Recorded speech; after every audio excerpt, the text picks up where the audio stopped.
estamos con una persona emblemática del periodismo deportivo, con una persona que por vocación heredó una linda historia familiar. Tenemos con nosotros al señor Pedro García. ¿Cómo está? ¿Qué tal, Rocío? Un gusto estar en compañía tuya. Muchísimo gusto para nosotros tenerte aquí, que es también tu casa. Empezaste algunas historias aquí también en el Canal 9, ¿verdad? Sí, claro. No debemos olvidar el canal pionero, el que marcó con su aparición la historia de la televisión paraguaya. ¿Cómo nació esta pasión? ¿Es una herencia familiar, don Pedro? Sí, es una herencia familiar porque mi padre nunca me dijo tenés que ser periodista, pero con el ejemplo de vida que me brindaba, a gritos me marcaba la ruta. Ujú. ¿Puedes contarnos un poquito quién fue don Pedro García? Bueno, mi papá, para mi felicidad, yo tuve muchos maestros.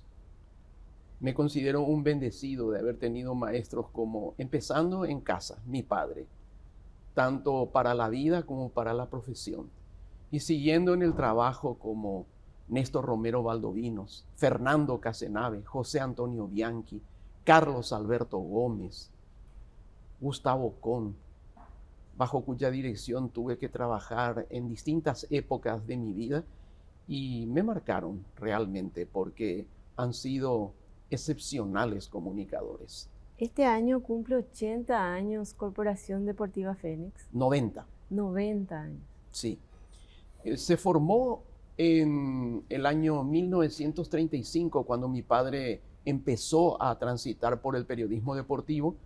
Ubicándonos en el contexto histórico, el Paraguay estaba saliendo de la guerra del Chaco.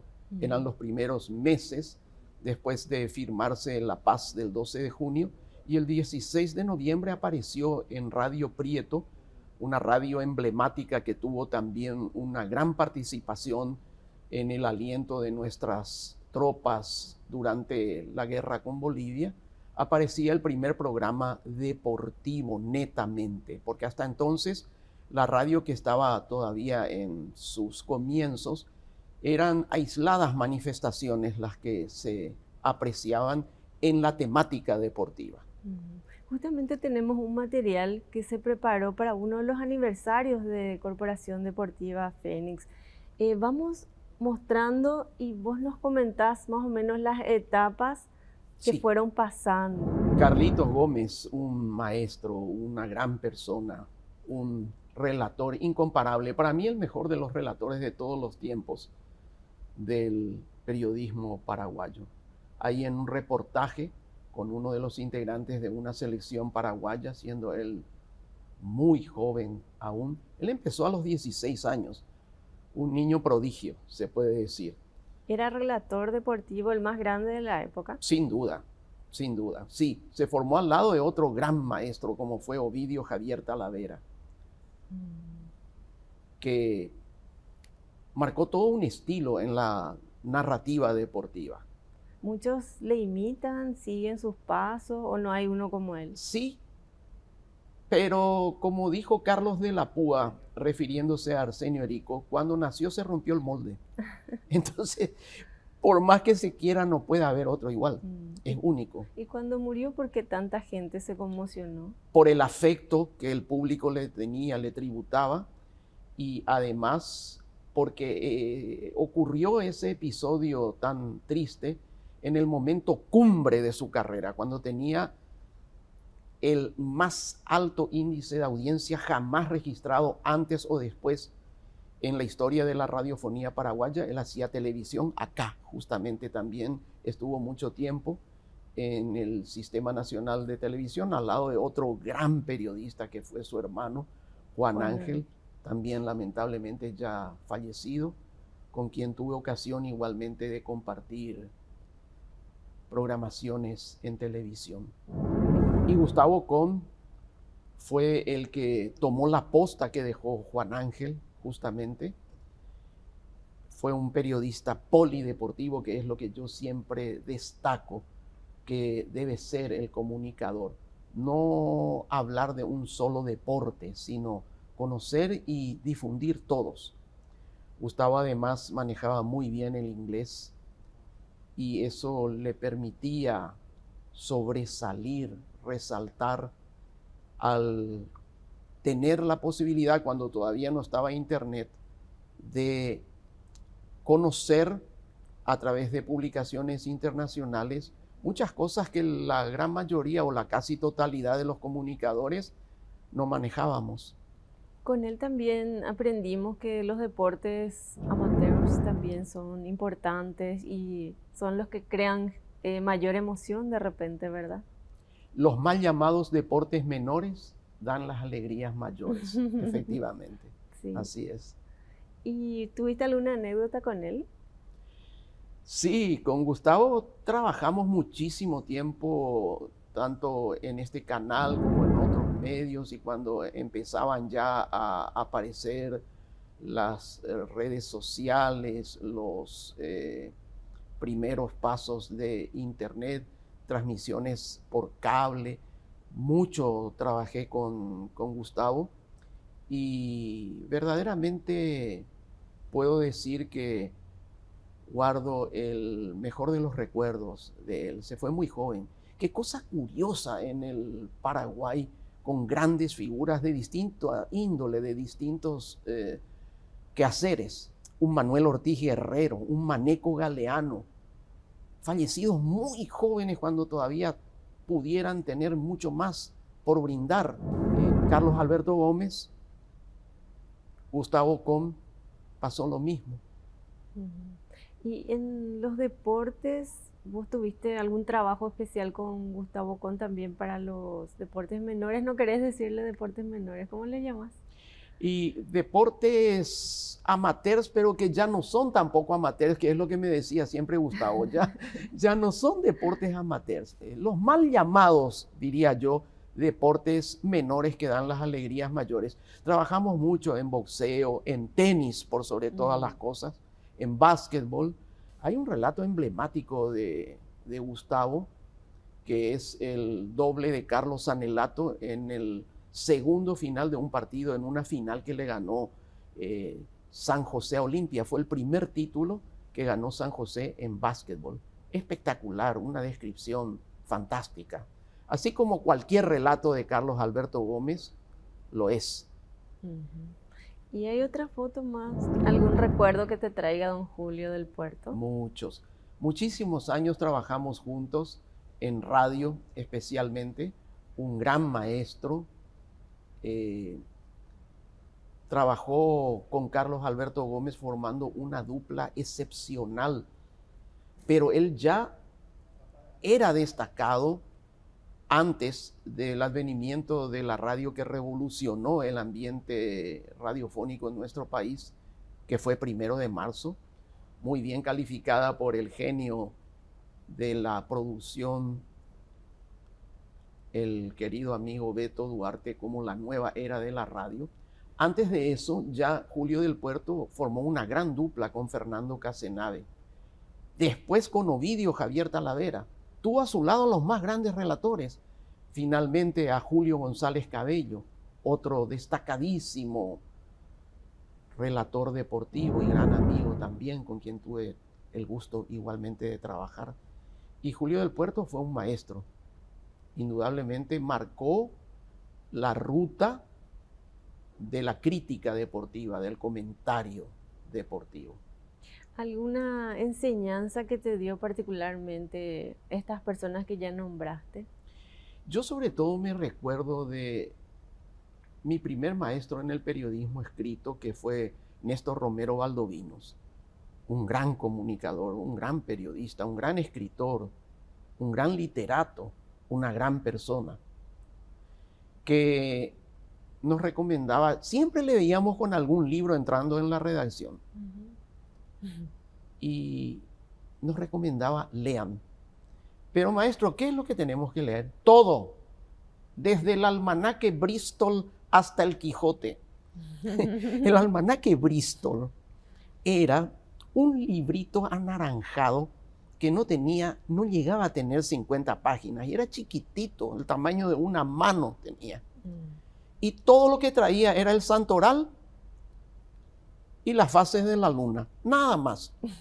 Fue el inspirador de nombres raros que se aplicaron a los paraguayos, que condensó en su libro Sin Tocayos el amigo Dani Nasta, porque hasta hubo personas que se llamaban ayuno y abstinencia, según que fueran varón o mujer y nacieran en Semana Santa. Sí, antes se estilaba poner el nombre del santo Del de santo. la fecha. ¿Y de dónde se sacaban esos nombres? Del almanaque Bristol. El más elemental medio impreso que yo llegué a conocer, y seguramente no ha de haber otro más elemental, más pequeño, más carente de contenido que no sea específicamente lo que decía. Almanaque y santoral y fases de la luna, nada más. ¿Y tu nombre se debe a tu papá? ¿Vos tenés un hermano? ¿Sos hijo único? Soy hijo único. Bueno, no único realmente, pero yo no conocía a mi hermana. Mi hermana nació antes que yo naciera. Ella nació en 1947, yo nací en 1948. Ella falleció a los 37 días de vida. Fue un golpe muy terrible para mis padres, que llevaban 12 años de casado y no podían tener descendencia. Llega mi hermanita en plena revolución del 47. Recuerdo que mi papá me contaba una anécdota, que cuando la llevaban a enterrar en la Recoleta, un guardia que había parado, se paraban a los vehículos, se revisaban a ver qué había adentro, porque eran tiempos de guerra civil. Quiso abrir el ataúd. Y mi padre reaccionó vehementemente y le dijo que si quería podía abrirlo, pero que primero tenía que pasar sobre su cadáver. No le permitió cometer semejante atropello. Tu padre era un hombre de carácter fuerte. Sí. Pero era muy pacífico, solo que cuando le resultaba algo injusto. Él estuvo el 23 de octubre con los alumnos del Colegio Nacional que se manifestaban en el Palacio en la masacre estudiantil. Recordaba que al lado suyo vio cómo el guardapolvo blanco de un compañero se teñía de rojo. Esa bala pudo haberle alcanzado a él, uno de los mártires de aquella manifestación de reclamo popular de la juventud paraguaya. ¿Y eso te contaba cuando eras pequeño? Sí, él solía referir esa anécdota, así como muchas otras que le tocó vivir, como cuando fue preso por hacer un comentario en contra de un popular club y un jefe militar quiso amordazarle, dándole una lección de una noche en investigaciones. Y me dijo que en esa fría noche, durmiendo en el piso, pasó la noche el sueño más grato de su vida, porque tenía la conciencia tranquila y sabía que por una injusticia él estaba allí. Eso se revirtió, era un estate quieto nada más, una suerte de acapete, un chaque. No sigas hablando así porque te puede pasar algo peor que esto. ¿Y él quería que vos seas periodista también? Nunca me dijo, tenés que ser periodista, de labios para afuera, pero creo que con su actitud me lo señalaba constantemente, me marcó el rumbo, sin duda. Y yo quería ser como él. Y mi madre no quería que sea periodista, al contrario, hizo todo lo hasta imposible para evitar que yo fuera periodista. Ah, que estudiaste Derecho 15 años, ¿verdad? Sí, estudié Derecho porque fue una transacción, un acuerdo con mi mamá. Mi mamá quería que sea médico y yo apenas le pude convencer que ni pasar delante de un sanatorio quiero porque siento fobia al olor a anestesia o alcohol. Y trancé conseguir Derecho. Bueno, hice al terminar el colegio, un curso o un test de orientación vocacional y me salió filosofía o derecho. Y al final opté por derecho, pero no me gustaba, yo no me iba a la facultad. O sea, salía de casa como para irme a la facultad y pasaba primero por el diario. Y preguntaba, ¿qué hay hoy para mí? Y sentía una felicidad enorme cuando el jefe me decía, ¿no podés ir a cubrir tal reunión de prensa? Sí, claro, me iba ahí, no me iba a la facultad. A veces inclusive cuando en el diario me decían no hay nada, me sentaba en la plaza a esperar que pase la hora. No me gustaba. ¿Y cuándo fue que entendió tu mamá que tu pasión era el periodismo? Cuando murió mi papá. Cuando hubo una manifestación multitudinaria de la población que venía en el Defensores del Chaco, en las dependencias administrativas, en el sector debajo de las graderías norte, donde está parte todavía de esa estructura hoy día, y hay ciertas dependencias porque la sede central está en Luque, de la APF. Allí se le veló y la gente se manifestaba, venía, lo recordaba, lloraba, presentaba los pésames. Y ahí se dio cuenta Y ahí el asumiste. afecto de mi papá, que mi papá se forjó, no como almacenero, que ella le reprochó que dejara de ser almacenero para abrazar exclusivamente la profesión de periodista, porque antes el periodismo era o hobby o algo no lucrativo, había que hacer otra cosa, porque no se podía vivir solamente del periodismo. Es más, cuando mi papá se quedó sin trabajo, porque se cerró Radio Teleco, se tuvo que ir a Clorinda, un establecimiento hotelero de un pariente, de un tío, para poder sobrevivir. Y tu libro también se llama algo así como una profesión divertida pero pobre. Bueno, sí, ese no es un título que se debe a mi inspiración, sino a la de un periodista argentino, que le preguntaron y a mí me gustó mucho la respuesta que dio. ¿Cómo puedes definir el periodismo deportivo? Y este señor salió y dijo, y la manera más divertida es ser pobre. Y entonces por eso yo un libro de anécdotas que publiqué en su momento, refiriendo vivencias del periodismo y de mi vida particular, lo rotulé de esa manera, pobre pero divertido. Ahora estoy preparando otro, pobre, coma, divertido, corregido y ampliado. Ay, una segunda parte. Espero sacar la segunda parte, sí. Qué bueno. Mi señora es la que más me impulsa a hacerlo. Ella es también escritora, ha producido un libro de poemas que rotuló Un trozo de papel porque sus motivos de inspiración los registraba siempre en cualquier papel que encontraba a mano. Yo tenía una gran profesora en el colegio de literatura, la recuerdo con mucho cariño, la profesora Sanabria de Romero, Nidia Sanabria de Romero, que de repente en plena clase, perdón, decía, y se sentaba y tomaba un papel y empezaba a escribir a toda velocidad. Y le preguntábamos, profesora, ¿qué hace? Escribo una inspiración que tuve ahora antes que se me escape. Buenísimo. Y eso hacía también mi señora hasta que publicó Un trozo de papel. ¿Y cómo llegó a tu vida esa poetisa? En un avión. En un avión. En un avión porque yo me iba para cubrir Copa Davis, tenis, en 1987, el 31 de julio.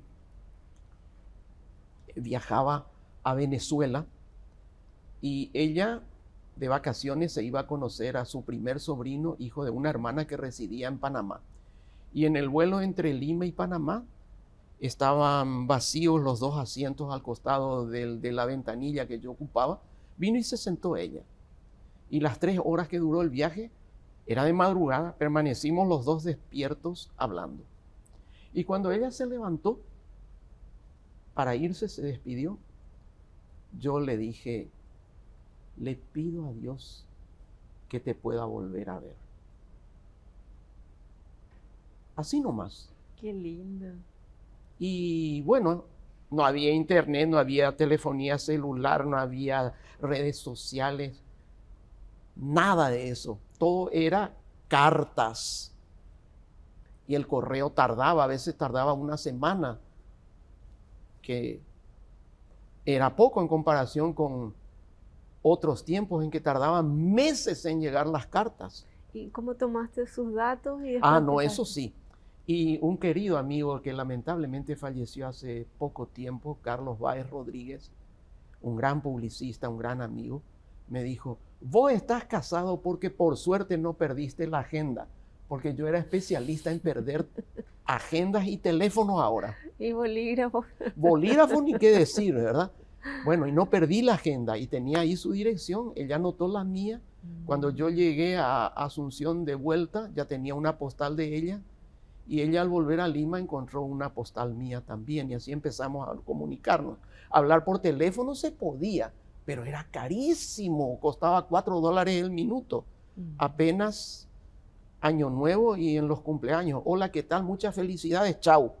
No se podía hacer más. ¿Y qué fue lo que te impactó de la peruana? Una señora peruana, ¿verdad? Sí, me impactó su espiritualidad y no sé, pero como si la hubiera conocido en la preexistencia.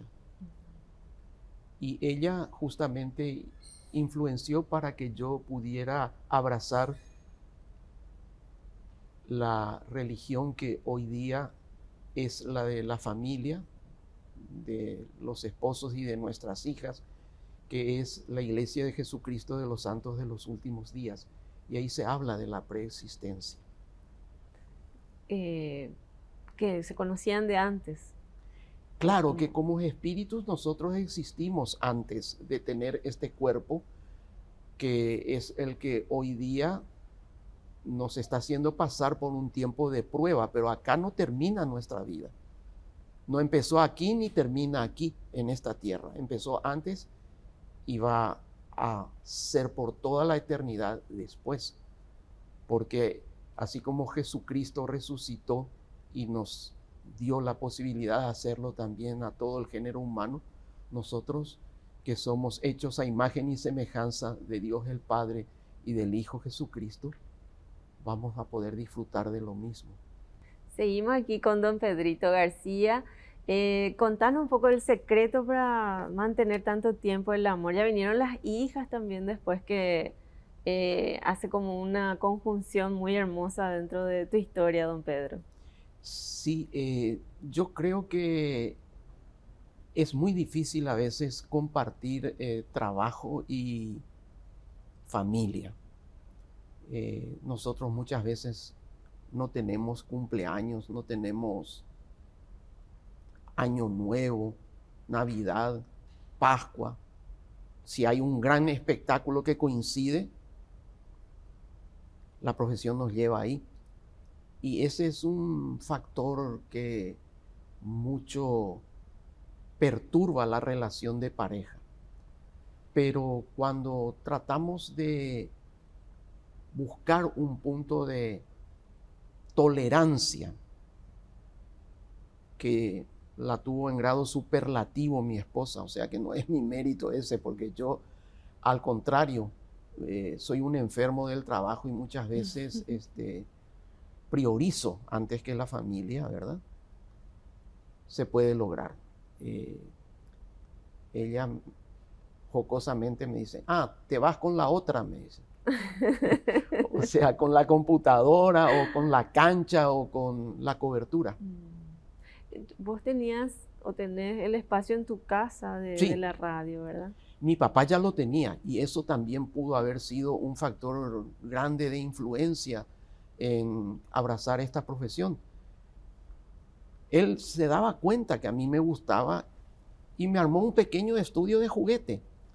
Yo tenía un tocadisco, tenía un parlante y yo jugaba a que hacía radio, como lo hacía mi papá de verdad. Yo hacía lúdicamente, ¿no? Tenemos unas imágenes para hablar un poquitito de esos 90 años de Corporación Deportiva Fénix. ¿Puedes relatarnos lo que vamos viendo? Este es Arsenio Erico, ¿verdad? No, este es un gran jugador también y también centro delantero como Erico, pero del Club Presidente Hayes, que ganó un solo título en su historia en el año 1952. Y esta es una revista Paraguay Deportivo, editada por Corporación Deportiva Fénix, la primera revista litográfica en color. Este es el ministro Raúl Peña condecorándole a mi padre como maestro de juventudes en un acto que se hizo en el Ministerio de Educación y Culto. ¿Este es tu papá? Él es mi papá, el que está recibiendo la condecoración que le otorga el Poder Ejecutivo a través del ministro Raúl Peña. Lo imagino así amable. Sí, era un pan de Dios, como se dice. Bueno, esta es la selección campeona sudamericana del año 1952 de básquetbol. El básquetbol es el primer deporte que ganó un título continental a nivel de selecciones. Después lo hizo un año después el fútbol. Y mi papá transmitió ese campeonato por radio. Y en el Estadio Comuneros se vivieron jornadas excepcionales. Él solía contarme que la vez que más emotivo fue escuchar el himno nacional fue cuando a capela 10.000 personas lo corearon en el momento de la consagración de Paraguay, en el acto de entrega de premios. Qué impresionante. Y ese es el Estadio Comunero, el que está al fondo. Mi papá y yo chiquitito. Ay, chulina. Él me llevaba a la cancha, yo me iba tengo recuerdos, nos íbamos caminando desde la plazoleta del puerto hasta Avenida República y 15 de agosto, donde hoy está la Plaza Comuneros. ¿Y ahí estaba el estadio. Ah. Él transmitía y yo a su lado veía los partidos. Mucho antes del Defensores. Mucho antes de... Bueno, ese estadio se inauguró en 1949. Bueno, este es un homenaje que le hizo el que pasaba en ocasión de los 25 años, creo que de trayectoria de Corporación Deportiva Fénix. Esta es su imagen. ¿Siempre de traje tu papá? Es que todos iban a la cancha de traje. ¿En serio? Era como ir a un acto solemne. Social solemne. En las radioemisoras no había persona que no fuera de traje. Es decir, los programas se hacían en vivo. Había la fonoplatea o el teatro auditorio. Y allí era de rigor como ir a una fiesta de etiqueta, saco y corbata. ¿Y qué otras diferencias hay entre el periodismo deportivo de antes y de ahora? Muchísimas hay. Impresionante. Este es un homenaje que nos hicieron en un campeonato nacional de fútbol de salón que se realizó en la ciudad de Pacaraí. Este es un acto en la Embajada del Perú donde yo presenté mi libro. Esta es una charla en la Universidad Nacional del Este, en la capital del Alto Paraná. Las diferencias, me preguntaba, son enormes. Antes no había tecnología. No había redes. tecnología. La dependencia de la tecnología hoy día es única. No se puede concebir periodismo sin manejar internet, sin manejar redes sociales, sin manejar computadoras. Yo lo quise hacer. Y el director del diario La Tribuna, el doctor Paciello, trajo las primeras computadoras aquí. Yo me rehusé terminantemente a usarlas. Y celular tampoco querías usar, imagino. Ya me curé un poco con el celular, pero con las computadoras todavía estaba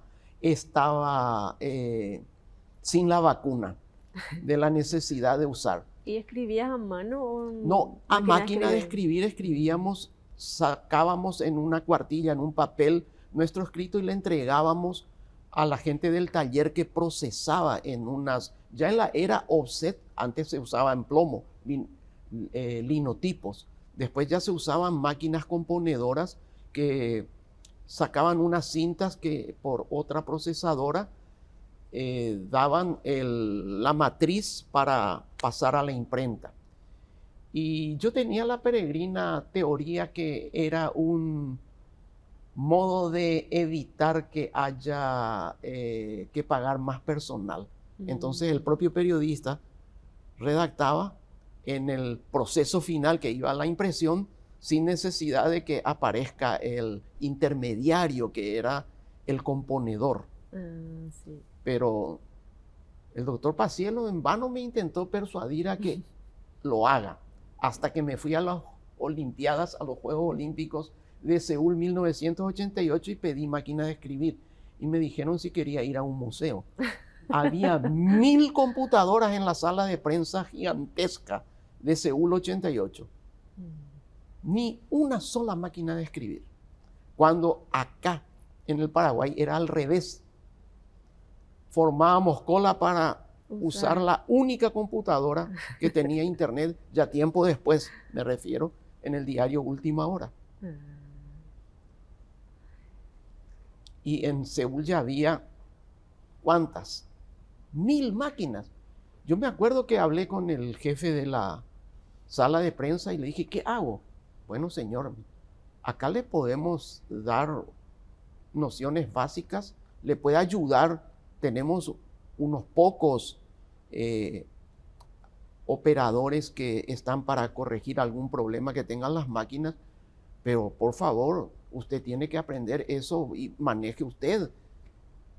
O sea, y bueno, hice a toda velocidad lo que pude ahí, y al volver lo primero que hice fue meterme en un instituto de computación para poder aprender a manejar. Cuando eso DOS no había todavía Windows, era todo con comandos, control V corta, control C, control P. Se le tenía que dar la orden así a la computadora para hacer lo que nosotros queríamos, ¿verdad? Y en cuanto a la época, ¿había más censura, represión que ahora? Había más represión, sí, para los que cultivaban el periodismo general. En deportes era muy poco, casi nada prácticamente. Conté un caso de mi papá, eso pasó en los años 40, imagínense. Ni siquiera Stroessner estaba todavía cuando eso, ¿verdad? Pero el periodismo deportivo estuvo liberado de ese problema que sí tenían los colegas de otros medios. Al contrario, yo creo que el deporte se indirectamente benefició porque nadie censuraba que se transmitan partidos, pero sí censuraban que se cubran otras actividades. Por eso las coberturas de exteriores eran casi exclusivamente de deportes. Yo recuerdo que antes en el diario, porque estuve en un medio escrito, estaban los volantes que se iban en la cancha. Hasta hoy. Hasta hoy. Sí. Traían todos los reportes y le traían al periodista que tenía que redactar. Sí. Eso ahora no, con la tecnología ya más por Claro, teléfono. no, ahora el periodista sube a internet o por WhatsApp te envía y siempre hay un coordinador, lógicamente responsable. Es decir, hace poco he visto con mucha nostalgia cómo se cerraban las rotativas de 2 medios impresos. Y es lo que podemos considerar víctimas del progreso. Pero cada vez es más grande la tendencia del periodismo digital antes que del impreso. No va a desaparecer, pero que perdió popularidad, sí, no hay duda. Pero ni el teatro le mató, ni el cine le mató al teatro, ni la televisión le mató a la radio.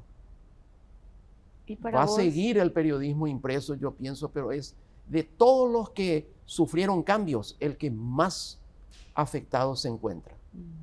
Eso sin duda. Hoy día hay una comunicación globalizada.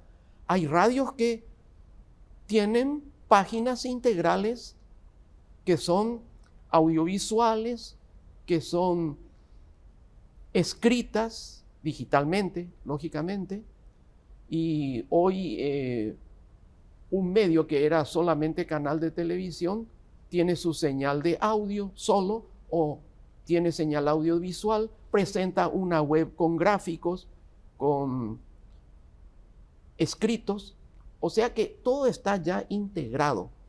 No hay más esa división clásica antiguamente establecida de radio, diario y televisión. Sí. Terminó eso. Ahora es todo globalizado. ¿Y qué haces actualmente? ¿Tenés páginas digitales, Sí. radio? Tengo una página digital que es cdfenix.com.pi, que es histórica, es un sitio institucional, y tengo la página digital purodeporte.com.pi, que es un diario digital integral. Estamos en redes sociales, tenemos compendios polideportivos que presentamos en cadena de radios a través de redes digitales y de WhatsApp. Estamos metidos más en ese campo hoy día. Siempre hago algo de radio, específicamente radio, pero ya reducido el campo. Más por mantenimiento nostálgico que por necesidad, se puede decir. ¿Podrías decirnos, para poner en el Zócalo, las páginas que mencionaste, don Pedro? Sí, cómo no. www.cdfenix.com.py es la institucional, y la periodística con activación constante, con mantenimiento permanente, es www.purodeporte.com.pi, con sus réplicas en las redes sociales Facebook, Instagram, Twitter y YouTube. Y si tuvieses que elegir, ¿volverías al pasado o estás contento con el trabajo que se hace hoy en materia deportiva? ¿Qué estás haciendo? Yo creo que en comunicación es linda la nostalgia, es lindo el recuerdo. Como decía Mosiah Garvey, un gran pensador jamaiquino, el pueblo que no valora su pasado es como un árbol al que le están cortando sus raíces. Es lindo todo eso, pero también es muy bueno lo que le está pasando a la comunicación de nutrirse de este apoyo tecnológico tan grande. Entonces yo diría aquí que más me gusta calificar todo tiempo futuro es mejor, antes que todo tiempo pasado es mejor. Quiero que me muestres la foto, que me cuentes la historia de Erico. Es una persona muy emblemática también para todos nosotros, como goleador histórico en Argentina, ¿verdad? No, Sí, no acá. exactamente, en la Argentina. Mi papá lo definía, eran muy amigos ellos. Mi papá era un gran admirador de Erico, por otra parte, fue uno de los inspiradores de que él fuera periodista, de que él fuera aficionado al fútbol, hincha del Club Nacional, donde jugó Erico también. Y mi papá decía que en un ambiente como el argentino, donde había tantas estrellas, en un firmamento futbolístico cuajado de estrellas, Arsenio Erico era el sol, el astro rey. Y él envió una dedicatoria a tu papá. Sí, en esa época se utilizaban mucho las fotografías con dedicatorias que se enviaban, y desde Buenos Aires, mientras estaba en pleno apogeo de su carrera, le dedicó de puño y letra una fotografía. Qué lindo, y Que es que la guardas hasta conservamos. ahora. Sí, es esta que Como reliquia vemos ahí. familiar. Qué lindo. Y también nos trajiste una plaqueta que te entregaron tus alumnos, ¿verdad? ¿Puedes mostrarnos esa plaqueta? Sí, sí, cómo no. Muchos reconocimientos he tenido, pero este es uno de los que más aprecio y valoro, porque fue entregado por mis alumnos del Círculo de Periodistas Deportivos del Paraguay. Y otro premio emocional enorme me dio el mejor alumno, el mejor egresado, con sus últimas palabras en su discurso, cuando dijo, dirigiéndose a sus compañeros: compañeros, No se olviden, el fútbol es solo un deporte más.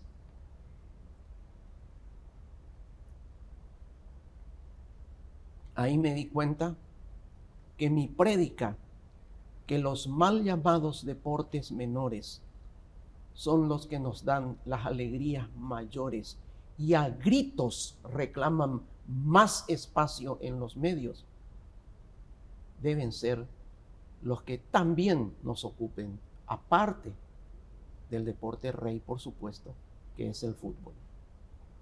Qué emocionante se siente cómo vos amás lo que haces y cómo transmitís eso a las nuevas generaciones. Y eso no tiene precio.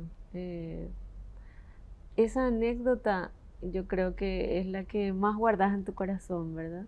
Sí, voy a nombrar al alumno. Este alumno se llama Darío Fretes y tiene un gran parecido con Gustavo Con, hasta físicamente. ¿En serio? Es increíble. Tanto es así que en mi teléfono yo lo tengo registrado como clon de Con. Qué lindo, tenemos que conocerlo entonces. Sí, él ya está ejerciendo para una página digital internacional, pero vale la pena realmente conocerlo. Un chico muy aplicado, muy dedicado, apasionado de los deportes, especialmente del tuerca, pero es lo que pretendemos que sean los comunicadores nuevos. Polideportivos, no monotemáticos. Aunque hace falta la especialización, por supuesto. No estoy en contra de ella. Estoy muy de acuerdo contigo. ¿Y podrías darnos un mensaje final, un mensaje para la gente que te está escuchando, que te está viendo? ¿Qué le querés decir a la gente? Que en la tabla de posiciones de sus vidas pongan siempre a Dios en el primer lugar. Qué lindo. Y antes de irte también quiero que me firmes un autógrafo así para ¿Cómo no? Con gusto. Un placer haber compartido Igualmente. contigo este programa. Igualmente, Rocío, muchas gracias. Ahí está un bolígrafo y un cuadernito. Ahí está. ¿Qué te gusta más, el periodismo escrito o la radio? La radio. No, la radio. Mucho más. Yo empecé con radio. Sí, me gusta mucho más la radio. Pero mucho tiempo estuviste también en los periódicos. Y yo te diría que casi más tiempo que en radio, porque toda mi vida hice periodismo escrito. Estuve más de 20 años en Última Hora, estuve en el diario Hoy, en el diario La Tribuna, pero donde mejor pasé fue en La Tribuna, al lado de Maneco Galeano. Tuve experiencias. Al lado de Maneco Galeano. Yo soy el privilegiado que escuchó por primera vez Soy de la Chacarita cuando acababa de terminar de componer en el patio de su casa. Éramos muy amigos con Maneco. ¿Y cómo era él? Espectacular, una gran persona, un bohemio. Un bohemio con todas sus letras. Sí. Qué lindo. Pero una persona espectacular. Un gran tipo fue Maneco, más allá de todo lo que conocemos de su arte, de su inspiración. Y él llegó a hacer periodismo deportivo. Él era jefe de deportes en el diario Hoy, llegó a ser. Y fue compañero mío en La Tribuna y después trabajamos juntos en el diario Hoy. Era un talento por donde se le mire. Tantos recuerdos, ya estás llorando. Sí, así es. Mira, y ni me acordé de Maneco en la nota, ¿verdad? ¿Qué? Digo que me acordé ahora de Maneco, no me acordé en la nota. No, esto sigue. Y así también yo creo que te van a recordar siempre la gente por todas las cosas que vos haces. Y muchas veces es difícil condensar todo, ¿verdad? Siempre hay algo que queda, como decían antes, en el tintero. Sí. por usar ahora la moderna nomenclatura, en la papelera de reciclaje. Sería, ¿verdad? Sí.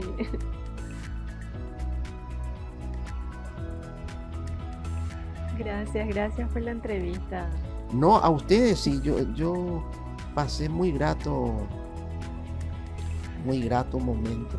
La idea es esa.